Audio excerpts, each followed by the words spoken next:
What's going on? I appreciate you checking out the free hydration tracker I put out there. And I wanted to start by talking about why I came up with this, why I think this is important. When I took over as the head guy here back in 2021, this was something that nobody on staff was doing yet. The athletic trainers weren't keeping track of this, the coaches weren't keeping track of this. And in my opinion, hydration is such an easy thing to measure, and it's an easy thing to keep track of and keep kids accountable to. And it can make such a difference in not only obviously your player health, but just overall practice. Obviously from a safety standpoint, in that we want to make sure we're not sending kids out to practice dehydrated. But even just a little bit dehydrated, kids don't focus as well. Kids are making more mental mistakes than ever. And as a coach, you get frustrated, man. Why can't these kids figure it out? Why can't these kids come out here and have a bad practice? Well, part of it is they just may not be hydrated. Here's an easy way, and if you downloaded this like you did, you get the Google Sheets option. I like Google Sheets because I can share it with my staff. I'm not the only one that is tracking these. Our nutritionist keeps an eye on it as well. She sees the kids that are at risk of dehydration and things. But also, if I'm not the one doing body weights every day, I'll weigh the kids in the morning, and I might have an assistant weigh them out after practice. So I like Google Sheets, but I also gave you an Excel version. I also gave you a couple fact sheets that you can throw around the room and provide education as well. But I'm telling you, man, this is such an easy thing to keep an eye on. Let me show you this tracker. Let me show you how this works and how you can plug it in with your team for preseason, just to make sure everyone's staying healthy. I'll give you a couple different examples here. Let's do one right now. Let's say sample guy. He's a coach. And I'll use my own body weight here. I'm 210. When I want to be. And then post-practice yesterday, dropped down to 202. I was really sweating it up. It was a hot one. Today, pre-practice, right, your goal is to be back above where you left yesterday, right? If you leave practice and you don't put on any weight, then you went from hydrated to dehydrated to you didn't replenish. At very least, I'm hoping for 204, 205. Right, and anything above baseline is going to be green. You're good to go for the next day. Let's say ideally though, right? I drank a lot of water, got after it, 206. Now I come back post practice, and let's say I lost 6 pounds this time. Now I'm down to 200. Right, 6 pounds, and it tells you right here percentage of pounds or number of pounds lost, 6 pounds here. Right, 120 fluid ounces I have to put back in. But that's 3% of my body weight. How the color code works, anything above 2.5% is, in my opinion, a red flag. You need to get your hydration on point if you are above 2.5% sweat loss. So for me, 6 pounds is 3% of my body weight. That's not good. 2.5, I believe it's not about 1.5% or 1%. That orange zone, okay, not, 2.5 is red flag. The orange is still not good either, buddy. Like, let's get back on track there. And then 1% to 0 is a yellow, like you lost a little bit of weight. Just stay on top of that. Make sure you're rehydrating accordingly. And then, every once in a while you have that kid that gains weight during practice, finds a way to keep drinking water. Typically it's our kickers at the college level because they're not sweating as much and they're sitting there drinking all the water. So that's how this system works. And I use practice RPE as well. So usually when we're weighing the kids out, we also ask them how hard was practice. Oh man, it was an 8. It was an 8 out of 10 today. Great. So how this would then work, right, is I would come here, come down to the bottom, and I might have to move my head. Yep. And I'll duplicate this day.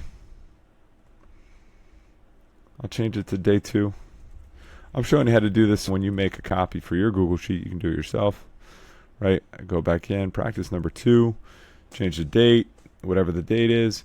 And so post-practice, copy, now becomes yesterday's post-practice. And then you just delete everything else. And you start back over again. So now you know where they started yesterday post-practice. Where are we at today? Are we getting above and below? Let me give you a couple different examples here. So this guy's hydrated. Is he perfect? No. Yesterday post-practice, 198 to 201, down a pound. Did his job, came back heavier than post-practice, lost a pound. He's got to get that back on track. 1 pound, not bad. Linebacker, mildly dehydrated, was 216, came back 218. We like that, but down 4 after practice. He's got some work to do to get back there. We got a lineman here, 262, 268. So he put his weight back on. Good. I like that. But lost 8 pounds at practice. For him, that's 3.0%. We got some work to do. Okay. That's a person. Keep an eye on them. Make sure they're getting their sodium in. If they have electrolyte packets, that's great too. But they need to be eating food, ideally some carbohydrates, so that the water has something to stick to. And then here's an example of somebody who did not recover overnight. So this DB was 193 after practice, went to bed, came back the next day, and was 188.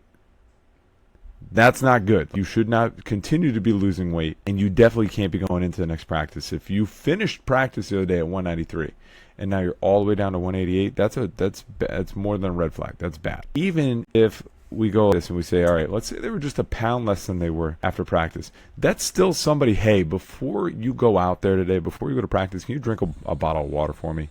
I need you to you got to get a little bit more in your system. So as a coach, you can do this and have an assistant. If you have any student workers or something, have them right there to boom, boom, boom, pop the numbers in. It goes pretty quick. But just keeping track on these things. And eventually the kids will get better about it too, of maintaining their weight during camp. But the easiest thing you can do to prevent somebody from getting hurt is teach them these little things. Hydration. When we talk about fluid ounces, the easiest way I tell our kids is every pound is a Gatorade bottle, a full-size Gatorade bottle or a shaker bottle, if you pass those out to your team as well. So if you're down 4 pounds, you have to drink 4 shaker bottles before the next time we practice. If you're still doing 2-a-days and you're doing an afternoon practice, that's a lot of work to do. If you practice once a day, it's a little bit easier to get 4 shaker bottles in before the next practice. That's a number we use there, but use this chart for your own benefit, because when your kids come out hydrated, they're more focused, they make less mental mistakes. You can feel better about pushing them through a practice knowing that they're less likely to get hurt if they're hydrated. The other thing this can do too, I'm rambling now, but is check to see if they had something to eat before practice, right? So this is an opportunity to say, hey, you're not really much heavier than when you left yesterday. Did you have breakfast this morning? No, I didn't put anything in my body. So you went to bed, you slept for 8 hours, and you woke up and you have an empty car right now, and you didn't want to put gas in your car before you go driving that thing around. That's what we tell our kids. Hey, you just slept for 8 hours. You need to put some fuel in before you get on the racetrack for 3 hours here and have a hard practice. So again, this is something that it rattled me when I found out we weren't doing this in 2021, and it's something I think every program should be doing. I wanted to provide a free resource so you get this up and running with your program. If you're having trouble with it, you're having difficulty with it, or if you just have questions with it, you have my email. Shoot me an email, shoot me a message on social media. I'll get back to you. But again, from a health and safety standpoint, from a liability standpoint, and from an overall performance standpoint, I think it's too important not to measure this information. Appreciate you checking it out, and have a great day.